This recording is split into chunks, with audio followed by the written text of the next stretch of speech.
विद्यार्थियों, आज हम गोलीय दर्पण में अवतल उत्तल दर्पण में अंतर जानने के बाद गोलीय दर्पण से संबंधित कुछ परिभाषाओं का आपके सामने जिक्र करेंगे।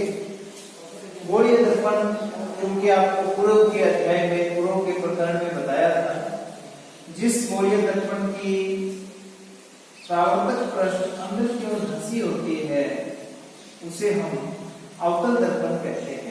विद्यार्थियों, ये उत्तर वाली साइड, उत्तर वाली तरफ उभरी हुई साइड में हमने रजत या एल्युमिनियम की पॉलिश कर दी, उसके ऊपर रंग लगा दिया।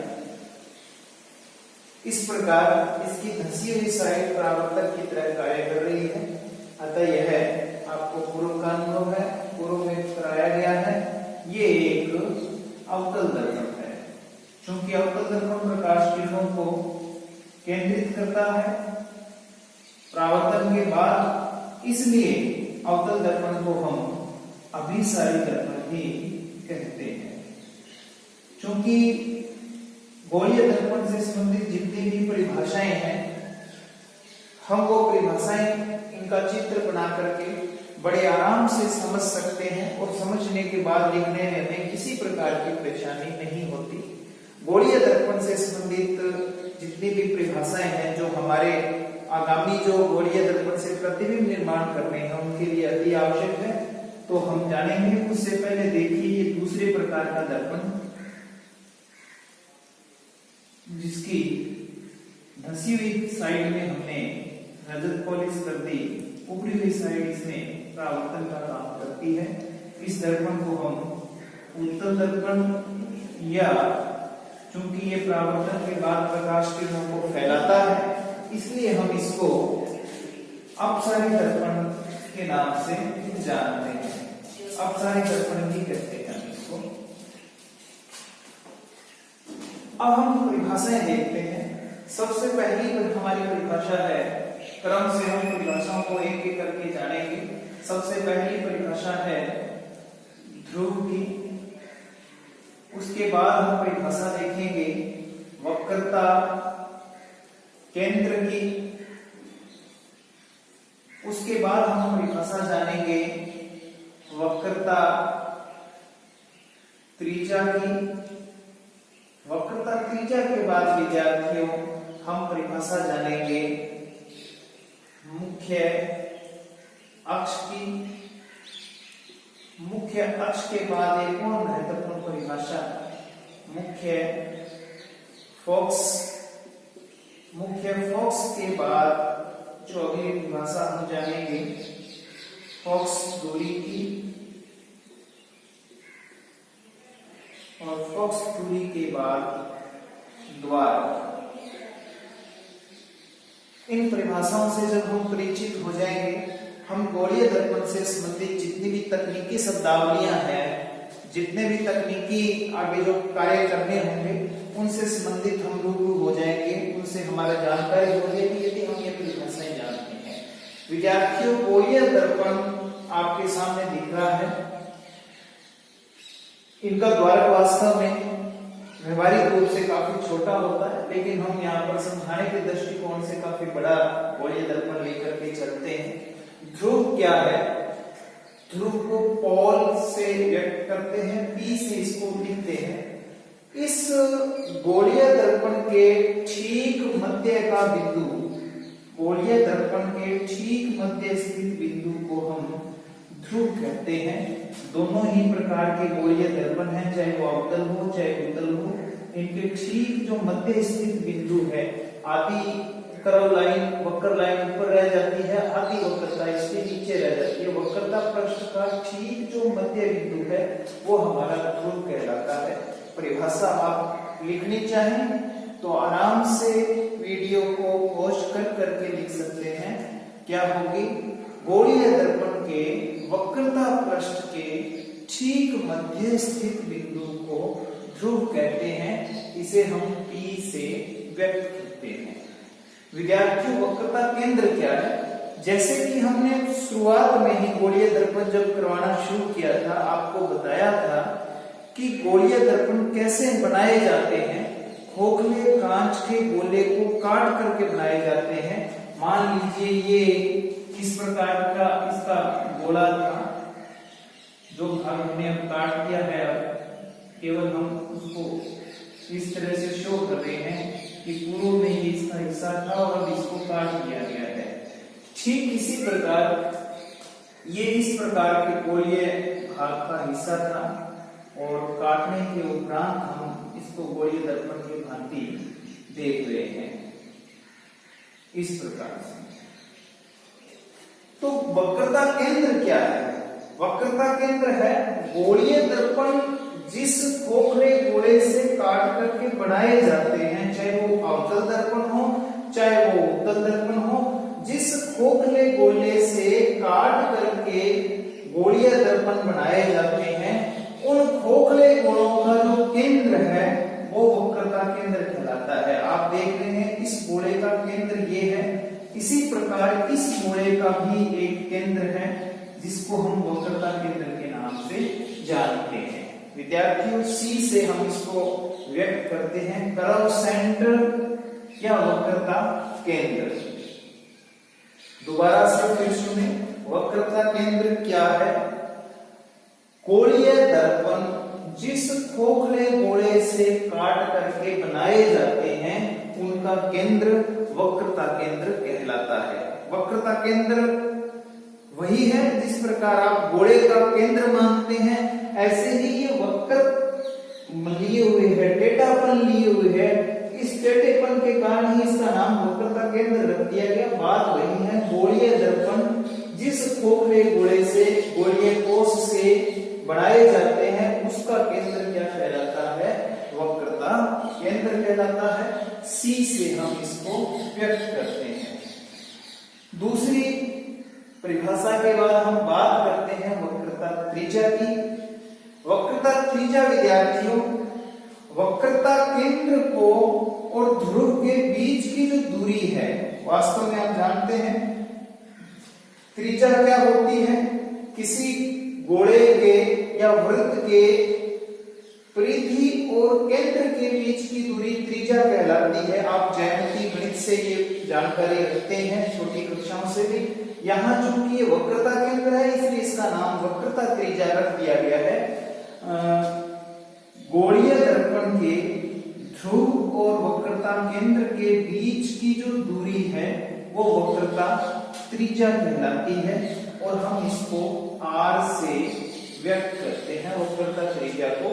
एक बार फिर सुने परिभाषा, गोलीय दर्पण के ध्रुव और वक्रता केंद्र के बीच की दूरी को वक्रता त्रिज्या कहते हैं।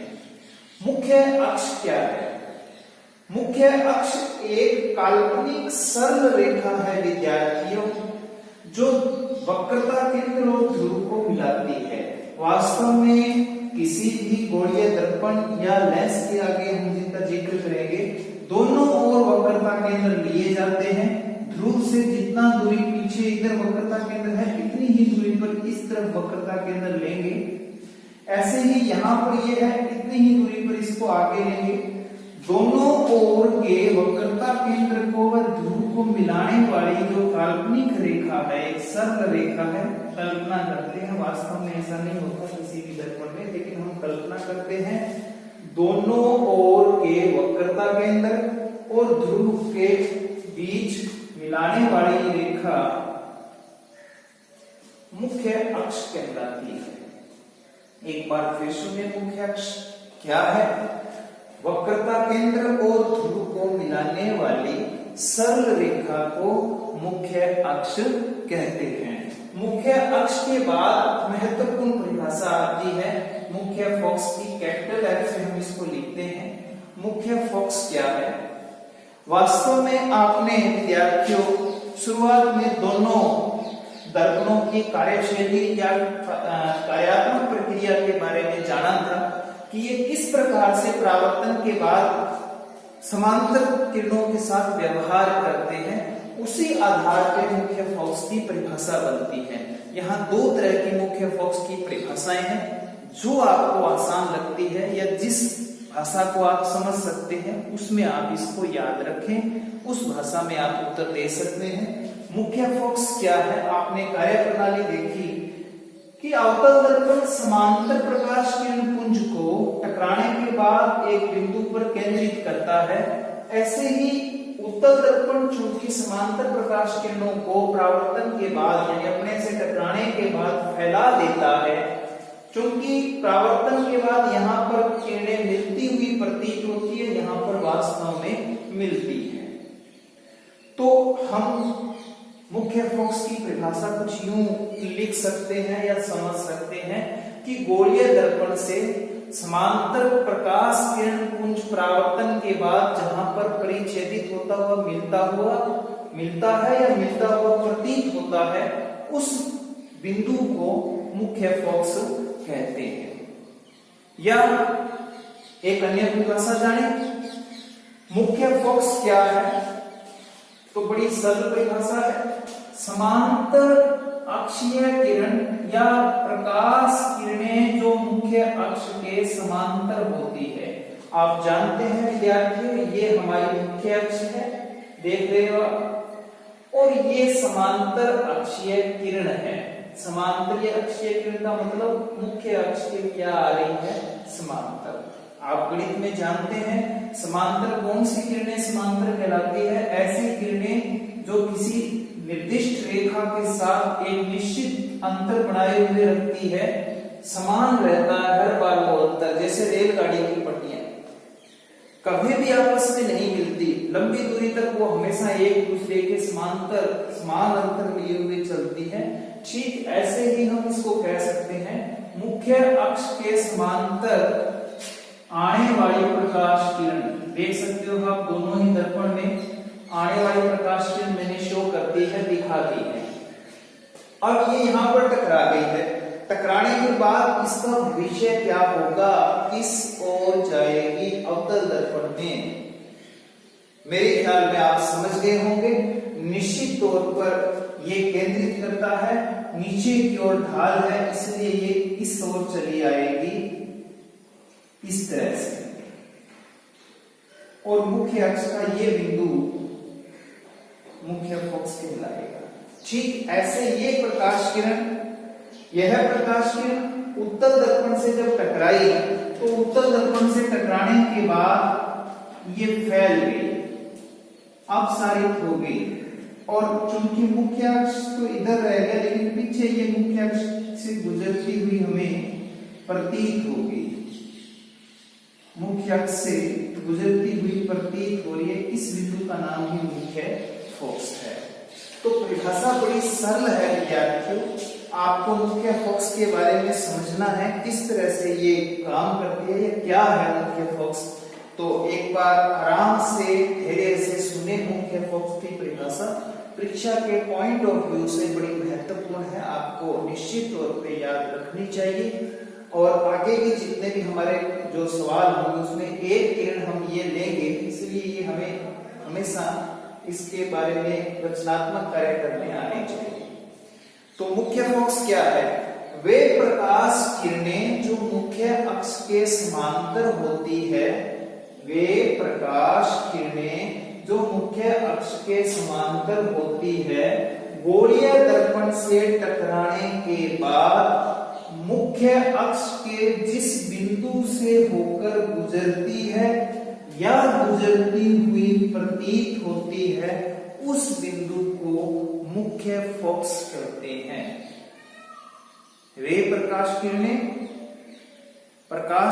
जो मुख्य अक्ष के समांतर है, गोलीय दर्पण से टकराने के बाद या गोलीय दर्पण से परावर्तन के बाद मुख्य अक्ष के जिस बिंदु से गुजरती है या गुजरती हुई प्रतीत होती है, उस बिंदु को हम मुख्य फोकस कहते हैं। विद्यार्थियों, अवतल दर्पण में परावर्तन के बाद मुख्य अक्ष के अंदर से वास्तव में गुजरती हुई नजर आ रही है, यहाँ गुजरती हुई प्रतीत हो रही है, इसलिए अवतल दर्पण का फोकस वास्तविक होता है और अवतल दर्पण से बनने वाले प्रतिबिंब भी वास्तविक होते हैं, जिसका हमने पूर्व में जिक्र किया था, आपको बताया था दोनों में जब अंतर कर रहे थे उत्तल और अवतल दर्पण में।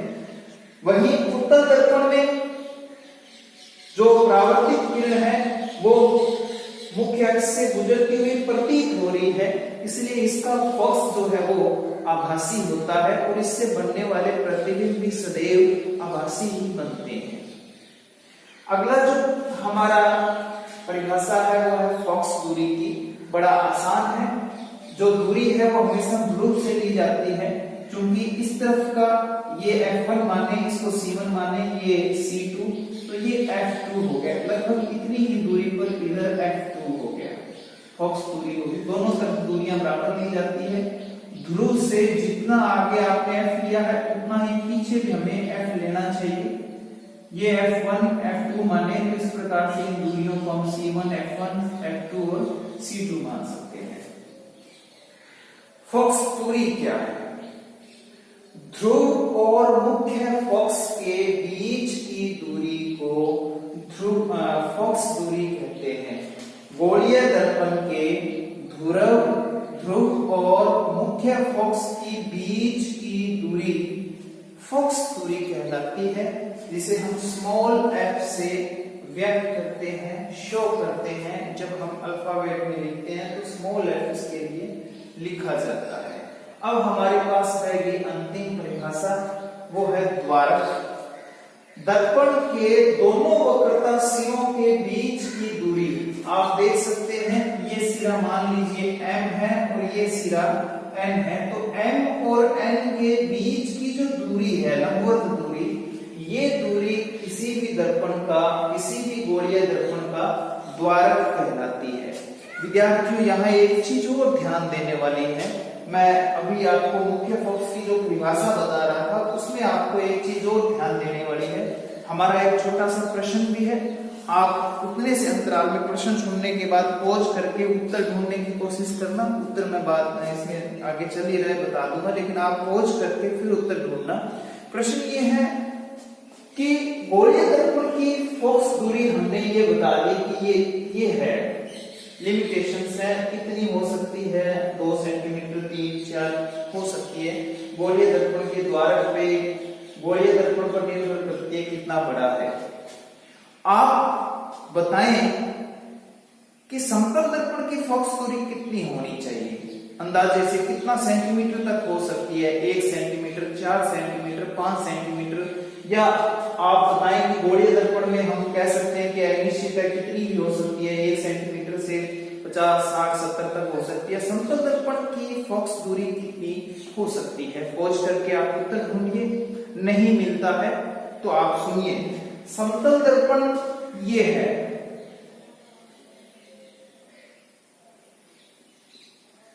हमारी परिभाषा क्या कह रही है कि मुख्य अक्ष के समांतर आने वाली प्रकाश किरण, मान लीजिए हमारी ये मुख्य अक्ष है, काल्पनिक हमने मान लिया ये मुख्य अक्ष है।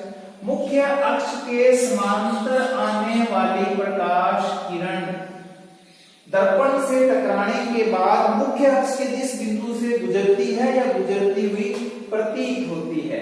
विद्यार्थियों, आप जानते हैं समतल दर्पण में मुख्य अक्ष के समांतर जो प्रकाश किरण आ रही है वो अभिलंबवत है, यानी अभिलंब के साथ जो आपतित किरण है वो 0 डिग्री का आपतन कोण बना रही है। परिणाम स्वरूप परावर्तन कोण का मान भी 0 डिग्री होगा, अर्थात प्रकाश किरण जिस दिशा से आई है उसी दिशा में वापस लौट जाएगी। आपतित किरण टकराने के बाद उसी दिशा में वापस परावर्तित हो जाएगी। क्यों हो जाएगी? क्योंकि समतल दर्पण में ये जो मुख्य अक्ष के समांतर किरण है ये अभिलंबवत आपतित हो रही है, आपतन के कोण के नियम का पालन करती है, द्वितीय नियम का, परावर्तन के, तो उस कारण से वापस हो जाएगी। अब आप बताएं परावर्तित किरण मुख्य अक्ष के किसी बिंदु से गुजरेगी क्या? न तो पीछे बढ़ाने पर गुजरती हुई प्रतीत होगी, न आगे किसी बिंदु से गुजरेगी। ये लगातार मुख्य अक्ष के क्या चलती जाएगी? समांतर चलती जाएगी। अतः ध्यान रखना, समतल दर्पण की फोकस दूरी अनंत होती है, क्योंकि समांतर अक्षीय किरण कभी भी मुख्य अक्ष से गुजर नहीं सकती, हमेशा उसके समांतर अनंत दूरी तक चलती रहेगी। अतः हम कह सकते हैं समतल दर्पण की फोकस दूरी जो है वो अनंत होती है। तो द्वारक से आप समझ गए होंगे। गोलीय दर्पण के दोनों वक्रताशिरों के बीच की जो दूरी है वो इसका द्वारक कहलाती है। द्वारक जितना ज्यादा होगा गोलीय दर्पण की वक्रता उतनी ही कम होगी। द्वारक जितना छोटा होगा गोलीय दर्पण की वक्रता उतनी ही ज्यादा होगी, उसमें टेढ़ापन उतना ही ज्यादा होगा। अब हम जानते हैं परिभाषाओं के बाद गोलीय दर्पण से प्रतिबिंब निर्माण से संबंधित कुछ आपतित किरणें हैं, उनके बारे में जान लेते हैं विद्यार्थियों। प्रतिबिंब निर्माण को हम अगले अध्याय या अगले चैप्टर में समझेंगे। हम सबसे पहले प्रतिबिंब निर्माण से संबंधित कुछ विशिष्ट आपतित किरणें हैं, उनके बारे में जान लेते हैं। यानी अगले अध्याय में हम गोलीय दर्पणों से प्रतिबिंब निर्माण करना सीखेंगे। चूंकि इस लेसन से आपके रचनात्मक कौशल का या कौशलात्मक क्वेश्चन आना है 3 अंक का, तो निश्चित तौर पे आपसे प्रतिबिंब निर्माण के बारे में पूछा जा सकता है। आप ज्योमेट्रिकल सामान आपके पास है, ज्यामिति के आपके पास स्केल, प्रकार, पेंसिल, इरेजर इत्यादि चीज जब आपके पास है तो आप उसकी सहायता से गोलीय दर्पणों से प्रतिबिंब निर्माण कर सकते हैं।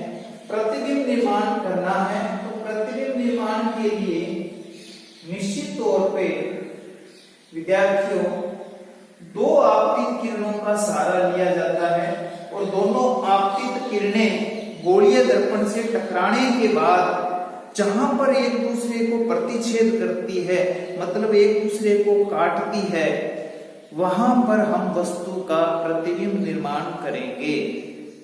जो 2 आने वाली प्रकाश किरणें हैं, आपतित किरण से मतलब 2 प्रकाश किरणें किसी वस्तु के सिरे से आती है और गोलीय दर्पण से टकराने के बाद वापस कहां पर मिलती है या मिलती हुई प्रतीत होती है, वहीं पर वस्तु का प्रतिबिंब बन जाता है।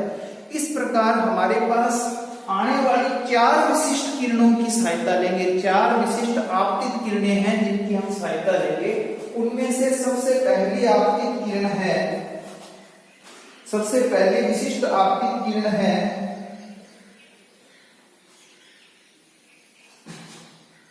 सबसे पहले हम दर्पण बना लेते हैं, फिर विशिष्ट किरणों के बारे में चर्चा करेंगे। विद्यार्थियों अब आप ही से प्रश्न आप बताते जाएं, साथ साथ आपका रिवाइज होता जाएगा। कौन सा दर्पण मैंने बना दिया? उम्मीद करता हूं कुछ पूर्व के विद्यार्थी आपके साथ बैठे होंगे तो उन्होंने निश्चित तौर पे आपको आगाह कर दिया होगा कि अभी तक कोई भी दर्पण नहीं बना है। क्यों नहीं बना है विद्यार्थियों? क्योंकि हमने अभी तक कहीं भी इस पे रजत पॉलिश या एल्युमिनियम पॉलिश नहीं की है। जब तक एल्युमिनियम पॉलिश नहीं हो जाती हम इसको किसी भी प्रकार के दर्पण की भांति इसको अवतल दर्पण बता दिया होगा। जल्दबाजी थी विद्यार्थियों, नहीं बताना इस तरह से, क्योंकि इसके अंदर रजत पॉलिश यदि मैं इस तरफ कर देता हूं, देखिए जो विद्यार्थी इसको पहले अवतल बता रहे थे वही अब विद्यार्थी क्या बताएंगे, इसको उत्तल बताएंगे, क्योंकि मैंने धंसी हुई साइड क्या कर दी है, रजत पॉलिश कर दी है, उभरी हुई साइड परावर्तन का काम करेगी। अतः दर्पण का निर्धारण उस पर पॉलिश किस तरफ की गई है इस पर निर्भर करता है। हाँ ये जरूर है, वैज्ञानिक यथार्थता के लिए पॉलिश उसी तरफ करते हैं, जैसे अवतल दर्पण है तो इस तरफ ही पॉलिश करते हैं, परंतु हम व्यवहारिकता में ऐसा नहीं करके पॉलिश विपरीत दिशा में करते हैं। सामान्यतः दर्पणों का मुंह हमेशा बाईं ओर रखा जाता है, आपतित किरणें हमेशा बाईं ओर से ही लेकर के आते हैं, इसलिए हम हमेशा दर्पण बाईं ओर ही मुंह रखना चाहिए। अतः हम कह सकते हैं कि इसमें हमें रजत पॉलिश पीछे वाली दाईं तरफ करनी है, और दाईं तरफ करने का मतलब ये बढ़ने वाला दर्पण होगा वो अवतल दर्पण होगा। दोबारा से फिर बनाते हैं इसको। आपके पास ज्योमेट्रिकल समान प्रकार होगा, प्रकार को आप खोल करके 3 या 4 सेंटीमीटर और 2-3 लाइनों में से कट करते हुए जब आप बनाएंगे तो आपके पास एक गोलीय दर्पण का ढांचा है वो तैयार हो जाएगा। अब इसके उभरी हुई पृष्ठ पर रजत पॉलिश कर दी गई है, एल्युमिनियम पॉलिश कर दी गई है। इस तरह से ये एक अवतल दर्पण की भांति काम करता है। आप विद्यार्थियों साथ साथ दोनों नाम याद रखें। अवतल दर्पण चूंकि प्रकाश किरणों को केंद्रित करता है, फोकसित करता है या अभिसारित करता है, इसलिए हम इसको अभिसारी दर्पण ही कह सकते हैं। अभिसारी दर्पण। वही हम दूसरे दर्पण की बात करते हैं। देखो उभरा हुआ पृष्ठ मैंने अब जानबूझ के बाईं तरफ रखा है ताकि धंसे हुए पृष्ठ पर पॉलिश कर दी जाए। उभरा हुआ पृष्ठ परावर्तक की भांति काम करे। उत्तल दर्पण हम इसको कहेंगे क्योंकि इसका उठा हुआ तल जो है वो परावर्तन का काम करेगा। क्योंकि प्रकाश किरणों को ये फैलाता है, इसलिए हम इसका दूसरा नाम अपसारी दर्पण भी इसको कहेंगे। हम विद्यार्थियों बात कर रहे हैं कि दोनों ही दर्पणों से जब प्रतिबिंब निर्माण करेंगे तो कौन सी विशिष्ट आपतित किरणों का सहारा लेंगे, वस्तु की नोक से वो आपतित किरणें लाएंगे और टकराने के बाद कहां जाती है उसी की चर्चा हम करेंगे कि कौन सी आपतित किरण है और परावर्तन के बाद उसका क्या असर होता है, कैसे वो चली जाती है, मुख्य अक्ष को काटती है या मुख्य अक्ष के समांतर हो जाती है या कुछ विशिष्ट कोण बना के निकलती है। उन आधार पे अलग अलग प्रकार की किरणें हैं। सबसे पहली किरण है समांतर अक्षीय किरण। समांतर अक्षीय किरण। ये विद्यार्थियों आपको जब प्रतिबिंब निर्माण करेंगे हम किसी वस्तु को गोलीय दर्पण के आगे रख करके जब उसका प्रतिबिंब निर्माण करेंगे तब ये किरणें बड़े काम आएगी हमें। ये हमें लेंगे कौन सी किरण लेने हैं, कौन सी किरण काम कर रही है वो आप बाद में देखेंगे। मैं कहूंगा कि अब देखिए हम समांतर अक्षीय किरण लाते हैं, कहां जाएगी वो आप यहां से पता करने के बाद बनाने में बड़ी आसानी रहेगी। उससे पहले जब हम समांतर अक्षीय किरण की चर्चा करें, गोलीय दर्पण की जो शब्दावलियां हैं उनको कंप्लीट कर लेते हैं। विद्यार्थियों आप साथ साथ बोलते जाएं या बताते जाएं ये बिंदु कौन सा है। अभी परिभाषाएं बताई थी आपको, बिल्कुल सही अनुमान कुछ विद्यार्थियों का, कुछ का अनुमान नहीं है तो वो दोबारा फिर सुन लें, बार बार इनकी चर्चाएं होती रहेगी। ये है हमारा ध्रुव। ये विद्यार्थियों क्या है, ये है मुख्य अक्ष। ऐसे ही ये ध्रुव और ये लाइन, ये रेखा क्या है, मुख्य अक्ष है। यहां आपको वक्रता केंद्र और फोकस दूरियां लेनी है, क्योंकि वहां एक चीज रह गई थी आपकी कि फोकस दूरी और वक्रता त्रिज्या में क्या संबंध है। तो विद्यार्थियों बड़ा महत्वपूर्ण टॉपिक है, उसको यहां भी हम लागू करेंगे। संबंध आप याद रख लेना। फोकस दूरी वक्रता त्रिज्या की आधी होती है, यानी कि r is equal to focus दूरी वक्रता त्रिज्या की आधी होती है, यानी f is equal to r बटे में 2। यह संबंध बताता है कि फोकस दूरी वक्रता त्रिज्या की आधी होती है। कुछ विद्यार्थी ये कह रहे होंगे सर फोकस दूरी आधी है तो वक्रता त्रिज्या को आधी क्यों की। निश्चित तौर पे कईयों के मन में ये प्रश्न उठ रहा होगा, लॉकडाउन चल रहा है, क्योंकि ये एक ऑनलाइन शिक्षण की एक सीमा या लिमिट भी हम मान सकते हैं कि वहां पे इंटरेक्शन का अभाव है, अंतःक्रिया हम नहीं कर सकते, तुरंत क्वेश्चन नहीं पूछ सकते। लेकिन फिर भी जहां तक मैं समझता हूं कुछ विद्यार्थियों के मन में ये होगा कि आप मेरे शब्द हैं कि फोकस दूरी वक्रता त्रिज्या की आधी है। आधी का मतलब किसी भी चीज को हमने आधी करनी होती है तो उसके अंदर 2 का डिवाइड कर दीजिए, 2 का भाग लगा दीजिए। 4 का आधा, 2 का भाग लगाया 2 आ गया। 10 का आधा, 10 के अंदर 2 का भाग लगाओ 5 आ गया। ठीक इसी प्रकार वक्रता त्रिज्या की आधी r बटे 2। अब संबंध हम बोल रहे हैं कि फोकस दूरी वक्रता त्रिज्या की आधी होती है और हम कर रहे हैं वक्रता त्रिज्या को आधी। तो विद्यार्थियों इसमें किसी प्रकार के असमंजस की, कंफ्यूजन की संभावना नहीं है। आप ध्यान करें, ये जो बीच का बराबर का निशान आपको दिख रहा है इसको सार्थक करना है। कैसे करना है, एक छोटे से एग्जांपल से आप समझें। मान लीजिए मैं कहूं कि किसी भी गोलीय दर्पण की वक्रता त्रिज्या 10 सेंटीमीटर है, किसी भी गोलीय दर्पण की वक्रता त्रिज्या 10 सेंटीमीटर है, तो फोकस दूरी उसकी क्या होगी? आधी होगी। तो फोकस दूरी 10 सेंटीमीटर वाले की कितनी होगी? 5 सेंटीमीटर होगी।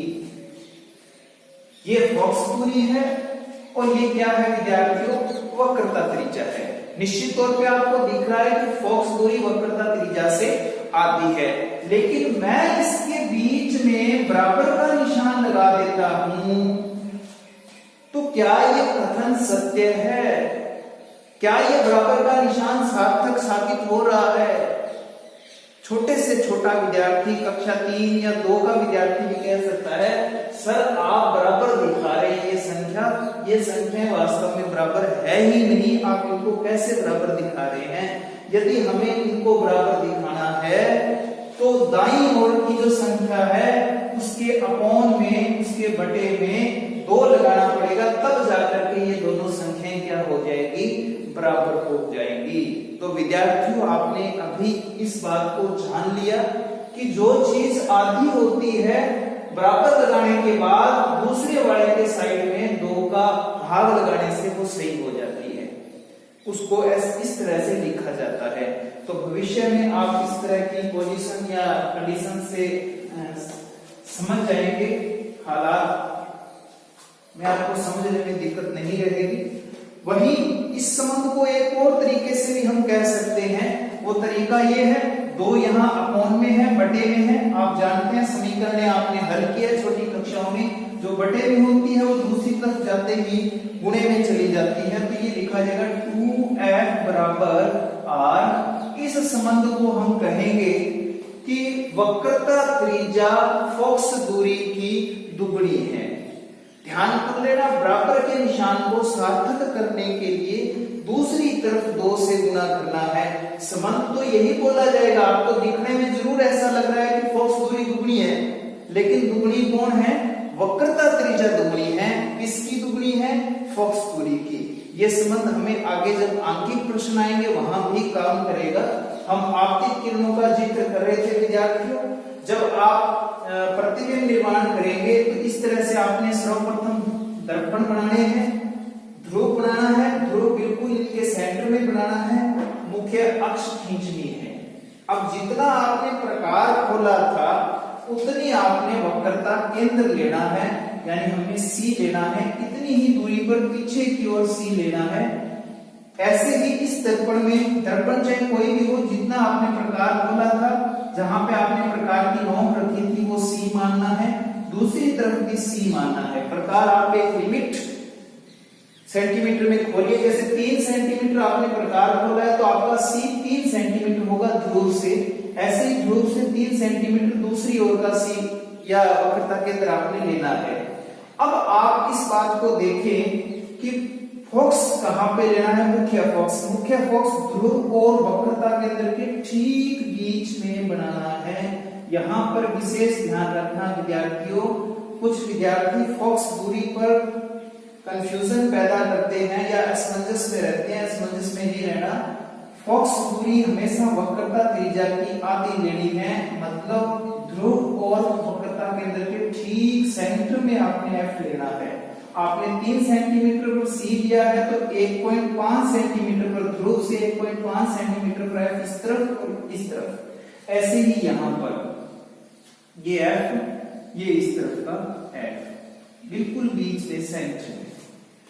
तो पहली हमारी किरण है जो प्रतिबिंब निर्माण करने में काम आएगी, आपतित किरण, जिसका नाम है समांतर अक्षीय किरण। आपतित किरण विद्यार्थी जानते हैं, वे प्रकाश किरणें जो मुख्य अक्ष के समांतर होती है। आपतित किरणें जो प्रकाश किरणें आ रही होती है, तो यहां समांतर अक्षीय किरण कौन सी है? जो मुख्य अक्ष के समांतर है और दर्पण की ओर आ रही है। देख सकते हो आप विद्यार्थियों, जहां भी वस्तु रखी है उसकी नोक से आपने गुजारनी है। जैसे मान लीजिए मैंने यहां वस्तु रख रखी है, चाहे यहां रख रखी है, कहीं भी रख रखी है, उसकी नोक से देखिए मुख्य अक्ष के समांतर आ रही है ये प्रकाश किरण। इसलिए है तो ये आपतित किरण, लेकिन एक विशिष्ट नाम हो गया इसका समांतर अक्षीय किरण, अक्ष के समांतर आने वाली किरण। है तो आपतित किरण क्योंकि आ रही है, टकराने के बाद मिलेगी वो परावर्तित किरण है। तो इसका विशिष्ट नाम क्या हो गया? समांतर अक्षीय किरण। मुख्य अक्ष के क्या है? ये समांतर है। क्योंकि ये हमें पता है यहां से टकराने के बाद किधर से निकलेगी। आपको मुख्य फोकस की परिभाषा से ज्ञात है कि समांतर अक्षीय किरण गोलीय दर्पण से परावर्तन के बाद या तो मुख्य फोकस से गुजरती है या गुजरती हुई प्रतीत होती है। यहां हम देखेंगे तो गुजरती हुई प्रतीत होगी। जा तो इधर रही है, पीछे की ओर F से गुजरती हुई प्रतीत होगी।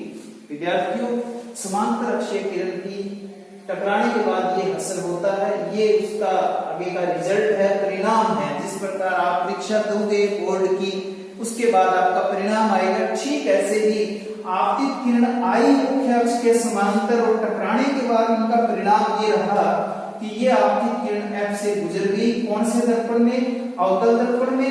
चूंकि इसमें फैलाना था इसलिए पीछे गुजरती हुई प्रतीत हो रही है उत्तल दर्पण में। दूसरी किरण जो हमें काम में लेनी है, दूसरी किरण का नाम है फॉक्सीय किरण। कौन सी किरणें हैं विद्यार्थियों? ये किरणें हैं आपतित किरणें हैं। फॉक्सीय किरण कौन सी होंगी? जैसे अक्षीय किरण कौन सी है? जो मुख्य अक्ष के समांतर होती है। समांतर अक्षीय किरण मुख्य अक्ष के समांतर। उसी प्रकार फॉक्सीय किरण, मैं समांतर अक्षीय किरण को हटा देता हूं और फॉक्सीय किरण की हम चर्चा कर लेते हैं। तो फॉक्सीय किरण कौन सी है विद्यार्थियों? जो प्रकाश किरणें फोकस से होकर के आएगी, मुख्य फोकस से होकर के आएगी या आती हुई प्रतीत होगी। अवतल दर्पण में मुख्य फोकस से होती हुई आएगी। ये देखिए आप, आने वाली प्रकाश किरण है, मुख्य फोकस से होती हुई गोलीय दर्पण के टकरा रही है। और इसी प्रकार यहाँ फोकस से आती नहीं, फोकस से आती हुई प्रतीत होती है। ये मुख्य फोकस है, आ तो इधर से रही है लेकिन हमें लग रहा है कि ये कहां से आ रही है? मुख्य फोकस से आ रही है। तो वे प्रकाश किरणें जो मुख्य फोकस से होती हुई आपतित होती है या मुख्य फोकस से होती प्रतीत होती हुई आपतित होती है, वो प्रकाश किरणें टकराने के बाद उनका क्या हासिल होता है, क्या परिणाम निकलता है? इसका ठीक उल्टा या विपरीत याद कर लेना। समांतर अक्षीय का ठीक उल्टा होता है फोकसीय किरणों के साथ। ये प्रकाश किरण मुख्य अक्ष के क्या हो जाएगी? समांतर हो जाएगी। वो क्या थी? समांतर अक्षीय क्या थी? समांतर आ रही थी, टकराने के बाद फोकस से गुजर जाती थी। ये फोकस से होती हुई आती है और टकराने के बाद समांतर हो जाती है। ठीक इसी प्रकार यहाँ विद्यार्थियों, ये प्रकाश किरण ऐसा लग रहा था कि मुख्य फोकस से आ रही है, टकराने के बाद ये भी क्या हो जाएगी? मुख्य अक्ष के समांतर हो जाएगी। फोकसीय किरण क्यों कह रहे हैं? क्योंकि मुख्य फोकस से होती हुई प्रतीत हो रही है। तीसरी प्रकाश किरण विद्यार्थियों जो विशिष्ट प्रकार की है, आपतित किरण है, प्रतिबिंब निर्माण करने में आपने उसकी सहायता लेनी है। तीसरी प्रकाश किरण जो हमारे काम आएगी वो है अभिलंब किरण। अभिलंब किरण, अभिलंब किरण। अभिलंब किरण क्यों कहते हैं, इसकी हम थोड़े रुक करके चर्चा करेंगे। पहले हम जान लेते हैं कौन सी किरणों को हम अभिलंब किरण कहते हैं। ऐसी प्रकाश किरणें जो वक्रता केंद्र से होती हुई दर्पण पर आपतित होती है या वक्रता केंद्र से आती हुई प्रतीत होते हुए आपतित होती है, दोनों ही प्रकार की किरणों को हम अभिलंब किरणें कहते हैं। जैसे ये प्रकाश किरण मान लीजिए मैं बना रहा हूं, किससे होती हुई आपतित हुई है विद्यार्थियों? वक्रता केंद्र से देख लीजिए आप, मुख्य फोकस यहाँ है, फोकस से होती है आपतित होती है, वो फोकसीय किरण होती है, वो तो समांतर होती है। लेकिन जो अभिलंब इससे वक्रता केंद्र से होती हुई आपतित होती है, ध्यान कर लेना, छोटा क्वेश्चन भी आ सकता है। वे प्रकाश किरणें जो वक्रता केंद्र से होती हुई गोलीय दर्पण से टकराएगी वो उसी दिशा में वापिस लौट जाती है, बिना किसी विचलन के उसी दिशा में वापिस लौट जाती है। इनको हम अभिलंब किरण कहते हैं। आपको याद होगा विद्यार्थियों, मैंने समतल दर्पण में जिक्र किया था, आपको बताया था कि अभिलंबवत किरणें टकराने के बाद वापस चली जाती है उसी दिशा में। आपको याद होगा परावर्तन का दूसरा नियम जब हमने लिया था तो मैंने प्रश्न पूछा था कि ऐसी प्रकाश किरणें जो विलंबवत आपतित होती है वो वापस किधर जाएगी, या परावर्तन कोण का मान कितना होगा। तो वहां ये बताया गया था कि अभिलंबवत आपतित होने वाली किरणों का आपतन कोण 0, इसलिए परावर्तन कोण भी 0। फलस्वरूप उसी दिशा में वापस लौटती है। अवलंबीय किरणों के साथ भी यही होता है, वक्रता केंद्र से होती हुई, चाहे नीचे से आ गया होगा, नीचे से कोई प्रकाश किरण टकरा रही है तो वो भी इसी दिशा में वापस लौट जाएगी। नीचे से आती हुई टकराई, इसी दिशा में वापस लौट गई। ये तीर देखो, ये जाने का है, टकराकर वापस उसी दिशा में वापस मुड़ने का है। चूंकि जो प्रकाश किरणें वक्रता केंद्र से होती हुई गोलीय दर्पण के टकराती है वो हमेशा यहाँ पर 90 डिग्री का आपतन कोण बनाती है, 0 डिग्री का आपतन कोण बनाती है, अभिलंबवत टकराती है। तो परावर्तन कोण भी 0 का होगा, उसी दिशा में वापस लौट जाती है। यदि हम उत्तल दर्पण की बात करें तो वक्रता केंद्र से आने वाली प्रतीत होने वाली किरणें वक्रता केंद्र से आ नहीं रही है, ऐसा लग रहा है कि वक्रता केंद्र से आती हुई प्रतीत हो रही है। ये देखिए, ये प्रकाश किरण जो वक्रता केंद्र से आती हुई प्रतीत होती है, आ तो उधर से रही है लेकिन ऐसा प्रतीत होता है कि ये वक्रता केंद्र से आ रही है। ये टकराने के बाद भी उसी दिशा में वापस लौट जाती है। इन किरणों को हम अभिलंब किरण कहते हैं। तो हम प्रतिबिंब निर्माण करने में तीसरे प्रकार की किरण अभिलंब किरण का सहारा लेते हैं। चौथी किरण का नाम है तिर्यक किरण।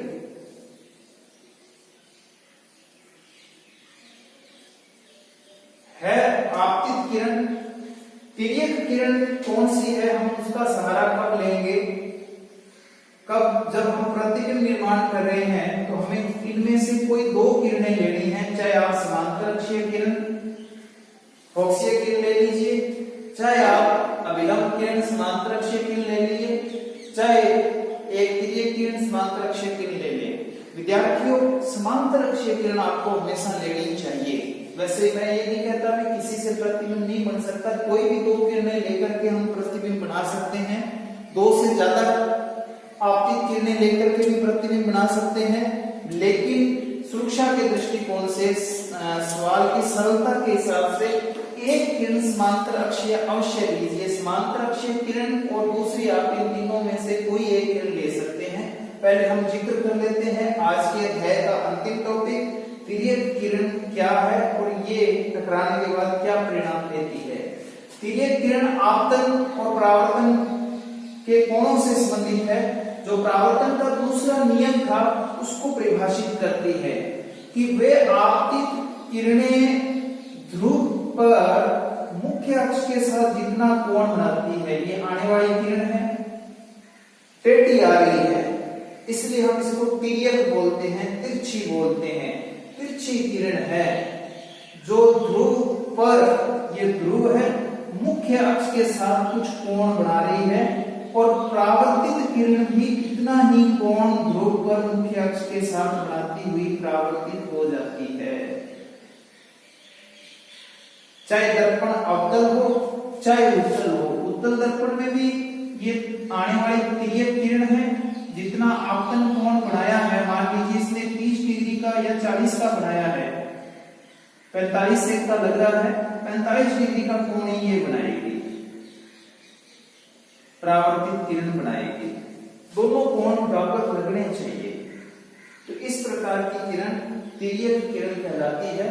इन चारों किरणों में से कोई 2 किरण का सहारा लेके हम आगे के अध्याय में, आगे के प्रकरण में गोलीय दर्पण से अलग अलग, अवतल दर्पण से और उत्तल दर्पण से अलग अलग प्रतिबिंबों का निर्माण करेंगे और प्रतिबिंब की प्रकृति, स्थिति, वस्तु की अपेक्षा उसका आकार जानेंगे और कुछ आंतरिक प्रश्नों का अध्ययन करेंगे। धन्यवाद। आज के आप प्रश्नोत्तर लिख लें जो आज के टॉपिक से संबंधित हैं, आपको अपनी गृह कार्य की पुस्तिका में करने हैं और आप अपना अध्ययन निरंतर जारी रखें। किसी भी प्रकार की कोई समस्या हो तो आप निश्चित तौर पे, या कोई सुझाव हो, कोई विश्लेषण हो, तो आप इन नंबर पे कॉल करके सुझाव, समस्या से अवगत करवा सकते हैं। विद्यार्थियों, मोबाइल नंबर है 6350171116 6350616116। प्रश्नोत्तर आज के जो आपके टॉपिक से संबंधित है वो कर लीजिए। क्वेश्चन नंबर 1, गोलीय दर्पण से संबंधित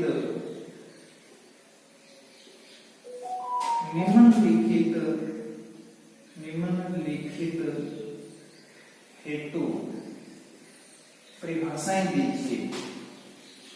परिभाषाएं, पहले परिभाषा आपको लिखनी है वक्रता केंद्र की। दूसरी परिभाषा आपने लिखनी है मुख्य अक्ष की,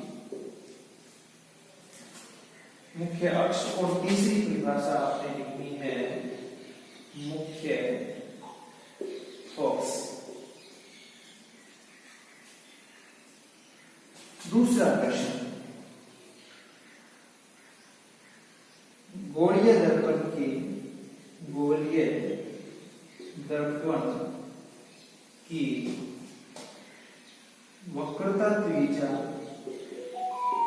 वक्रता त्रिज्या एवं फोकस दूरी में संबंध लिखिए। फोकस दूरी में संबंध लिखिए। तीसरा प्रश्न, समतल दर्पण की